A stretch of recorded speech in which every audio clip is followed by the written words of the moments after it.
Bonjour tout le monde, nous sommes le 30 décembre 2016. Je vous propose alors une correction de l'épreuve de physique C pour les classes préparatoires PT, physique technologie. Cette épreuve traite uniquement la thermodynamique et en 2014, l'épreuve a traité une étude de quelques modèles de turboréacteurs. Donc un turboréacteur, c'est un système ouvert, c'est un système de propulsion essentiellement utilisé pour les avions. Ce système a été inventé par les Allemands pendant la Deuxième Guerre mondiale. Donc pour l'instant, je ne veux pas lire les hypothèses du problème et je veux passer directement à la première partie, c'est-à-dire les généralités, puisque les deux premières questions sont deux questions du cours, d'accord? Alors, je reviendrai après, quand je traite le reste du problème, je reviendrai aux hypothèses.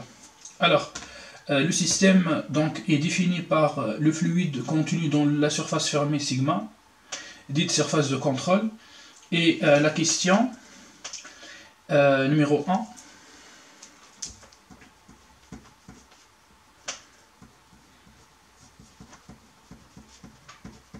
Donc physique C 2014.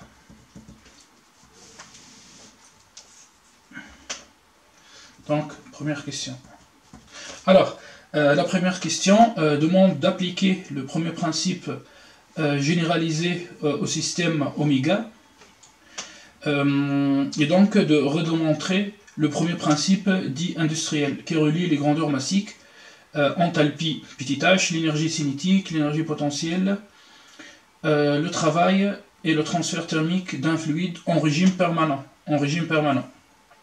Puis on va appliquer ce principe industriel sur en fait une tuyère.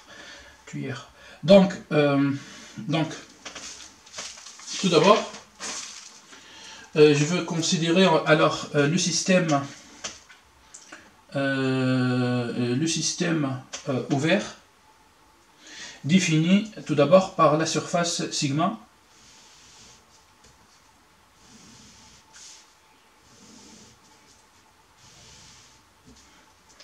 Donc, sigma, cette surface est indéformable.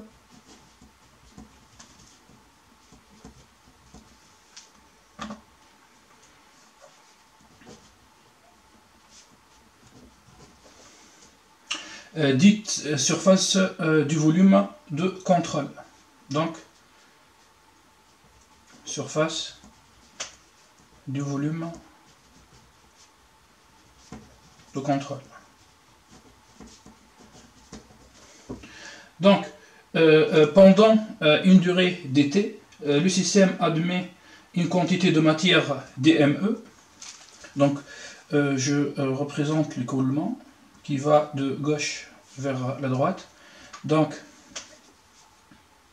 voilà la quantité de masse qui rentre dans le système à l'instant t. Et je veux la noter dme.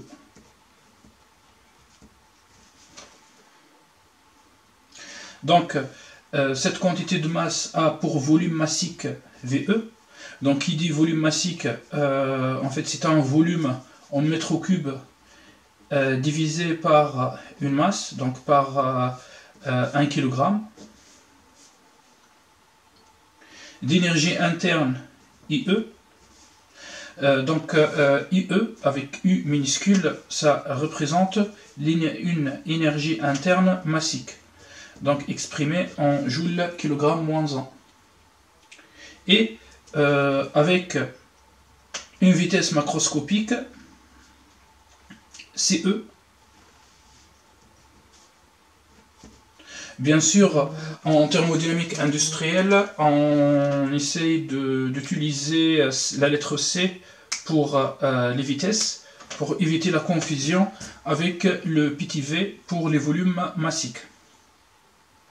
Et bien sûr, cette masse possède une altitude est égale à AZE.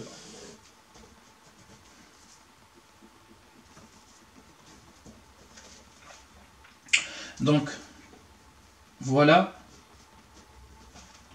la masse qui rentre dans le système, ou bien la quantité de matière rentrant dans le système à l'instant T. Donc, ce même système perd une quantité de matière dms.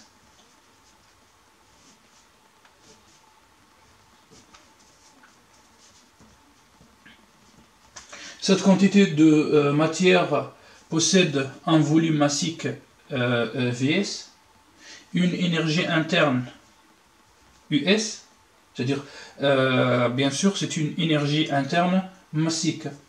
Et la quantité de matière se déplace pendant la sortie avec une vitesse macroscopique Cs. Donc cette quantité de matière est localisée à une altitude Zs. Donc je représente l'axe des Z, c'est un axe vertical, et le champ de pesanteur. Donc G, champ de pesanteur. Essentiel pour le calcul après de l'énergie potentielle de pesanteur. Donc ce système sigma peut échanger pendant dt avec le milieu extérieur la chaleur delta Q, une quantité de chaleur delta Q, puisque je ne connais pas a priori le sens de l'échange, donc j'utilise deux flèches. Et donc cette quantité de chaleur représente une énergie thermique et un travail delta W. Pour l'instant, pour la chaleur et pour le travail, je vais utiliser c'est-à-dire des grandeurs énergétiques. Après, je vais diviser par l'unité de masse pour passer à petit q la chaleur massique et petit w en fait un travail massique. D'accord? Donc le travail échangé pendant dt peut se décomposer en deux travails. Donc en travail utile, donc WI, c'est le travail effectué par la machine. Donc nous, on fabrique la machine pour effectuer ce travail utile. Donc un travail utile.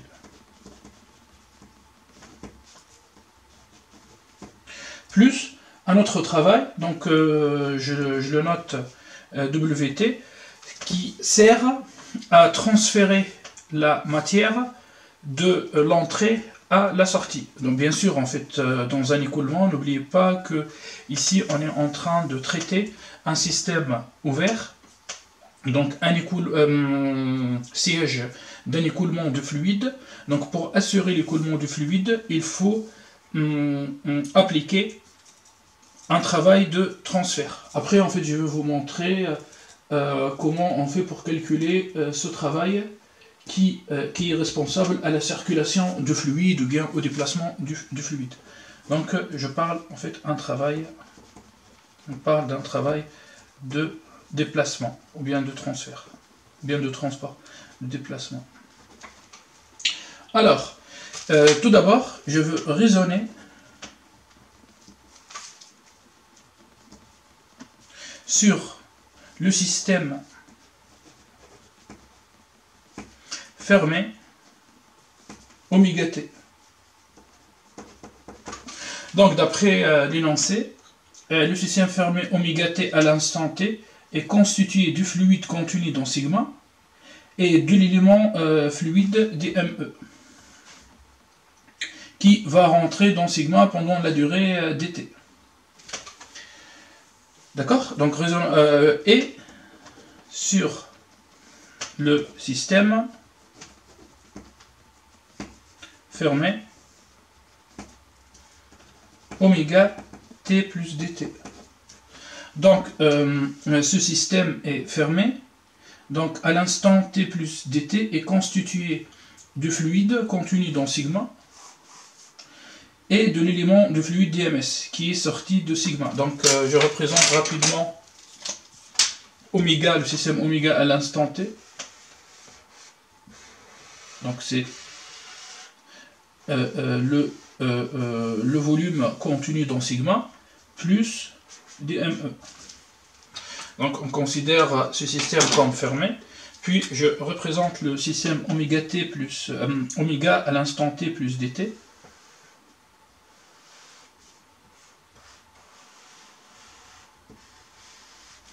Voilà. Alors, appliquant, donc raisonnons sur le système fermé, d'accord, et appliquant le premier principe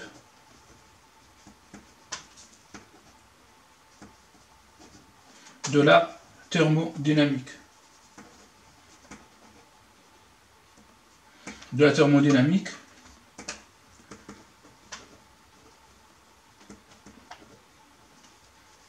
Entre à oméga, entre t et t plus dt.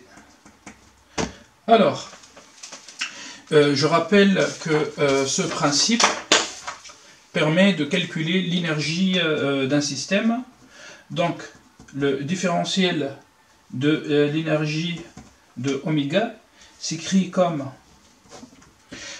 une variation infinitésimale de l'énergie interne plus d'une énergie potentielle plus d'une énergie cinétique. Et cette variation est égale au transfert du travail plus de la chaleur.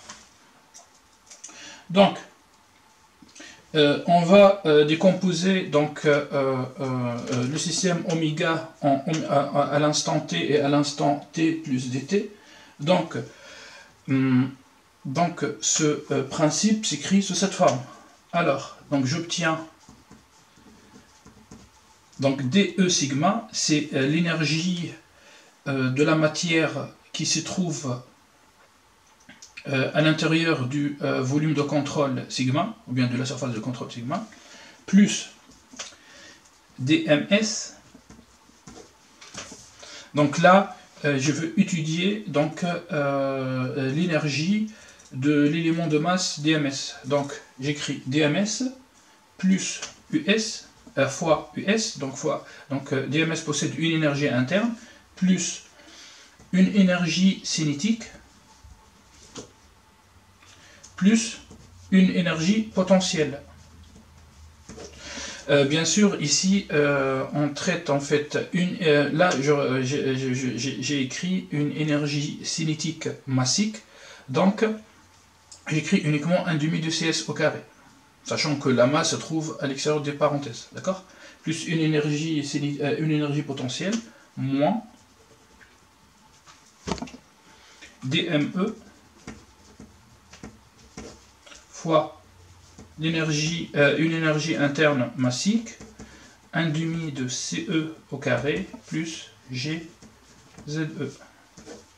Et tout ça égale au transfert de chaleur et du travail. Donc à cet instant, je veux écrire le travail échangé comme un travail utile plus un travail du transfert. Donc, sachant que la surface sigma étant indéformable,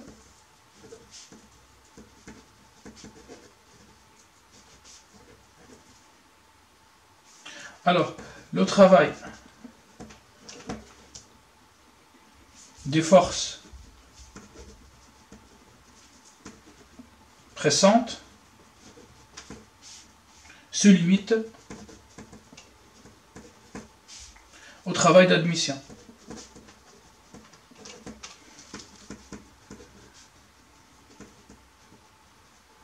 C'est-à-dire le travail d'admission au niveau de cette ouverture, puis un travail de refoulement au niveau de cette ouverture par rapport à DMS, l'admission par rapport à DME. Donc, le travail d'admission qui s'écrit comme une pression pressante fois dVE, une variation infinitésimale du volume de dme. J'ai oublié bien sûr de noter que nous avons le droit d'écrire dVE, un élément de volume à l'entrée, comme VE, un volume massique, fois dme.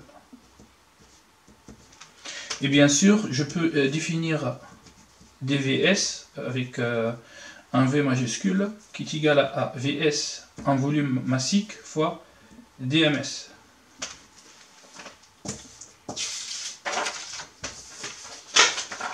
Donc ce travail de déplacement est égal à un travail d'admission, puisque ce travail a été appliqué sur le système, donc il sera compté d'une manière positive.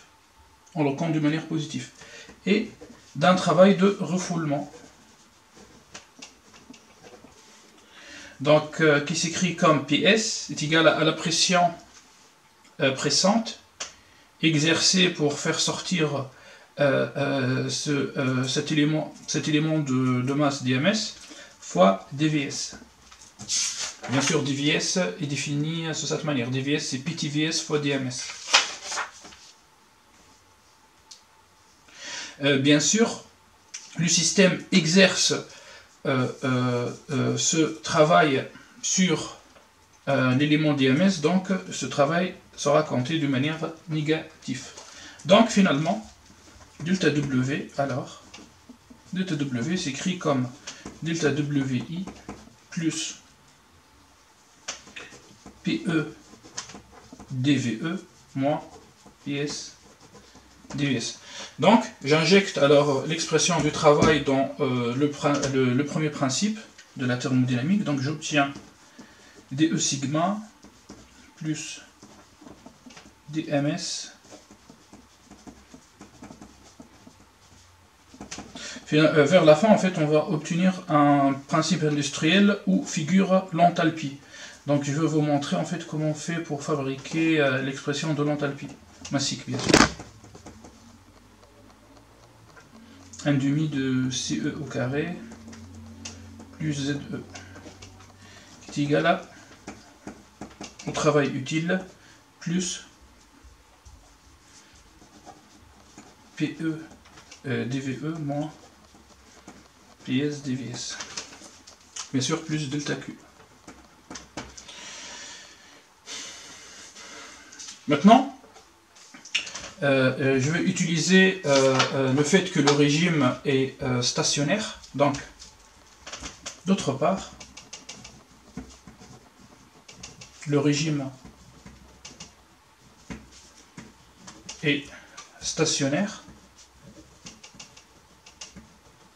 En fait, on dit régime stationnaire ou bien régime permanent, c'est-à-dire les grandeurs ne dépendent pas du temps. Bien sûr, cette hypothèse figure vers la fin de la question. Voilà. Donc, en régime permanent ou stationnaire d'écoulement.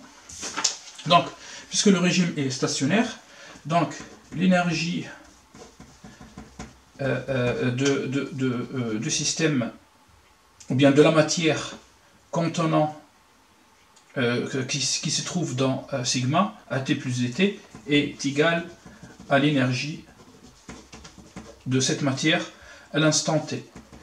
Ce qui implique que E dt sigma moins E sigma à l'instant T est égal à 0.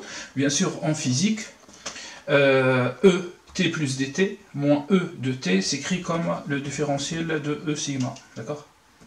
C'est égal à 0. Donc avec en fait l'hypothèse de la stationnarité de l'écoulement, on peut éliminer le différentiel de l'énergie de E sigma, d'accord? D'une part. D'autre part, la masse AT plus DT, bien sûr, dans sigma, la masse de la matière dans sigma AT plus DT coïncide avec la masse AT ce qui équivaut à dire, ce qui implique que dms est égal à dme. On note cet élément de masse égal à dm. D'accord? Alors, donc ces deux conditions nous permettent de simplifier l'écriture du premier principe de la thermodynamique. Donc là, j'ai le droit de factoriser par dm. Donc, je vais écrire donc us moins, donc plutôt plus ps vs ptvs. Bien sûr, en fait, j'ai envoyé la quantité ps fois dvs à gauche, donc ça, moins ps dvs devient plus ps dvs. D'autre part, on sait que dvs s'écrit comme dm fois vs. Donc, puisque j'ai factorisé par dm, donc j'arrive ici, d'accord? Puis moins ie plus la pression pressante VE. Bien sûr, plus 1,5 de CS au carré, moins 1,5 de C au carré, plus GZS moins GZ2. Et tout ça est égal à delta WI plus delta Q. Ok, maintenant je veux écrire, on sait que l'enthalpie s'écrit comme U plus PV. L'enthalpie c'est une fonction d'état qui s'écrit comme la somme de l'énergie interne plus la pression fois le volume. Donc si je divise par 1 kg, c'est-à-dire une unité de masse, je passe à petit h, une enthalpie massique qui est égale à petit u plus la pression. La pression en fait est une grandeur intensive qui ne sera pas affectée par la quantité de la matière dans le système, fois V. Ah, donc H égale à petit u plus PV. Donc là j'ai HS, ici en fait j'ai en réalité HE. Donc bien sûr je divise, j'envoie dm de l'autre côté. Donc delta W, ça c'est d'une part. Et on sait que delta WI divisé par dm s'écrit comme delta petit WI. Et delta Q divisé par dm s'écrit comme petit q. C'est-à-dire je suis les notations de l'énoncé. Donc j'envoie dm de l'autre côté en bas. Donc j'obtiens HS moins HE plus delta EC plus delta EP est égal à Q plus delta WI. Donc j'écris j'obtiens alors le premier principe industriel appliqué. Et bien sûr j'utilise ici un petit W, d'accord? Appliqué sur les systèmes ouverts. Je regarde l'énoncé, donc en appliquant le premier principe généralisé au système oméga, c'est fait. Redemontrer le premier principe dit industriel qui relie les grandeurs massiques enthalpie, énergie cinétique, oui c'est bon, énergie potentielle, WI et Q. Bon, juste il reste, bon, donc WI, là je veux plutôt écrire petit WI, d'accord? Voilà. Donc, regardez la vidéo suivante pour les questions suivantes. Merci pour votre attention.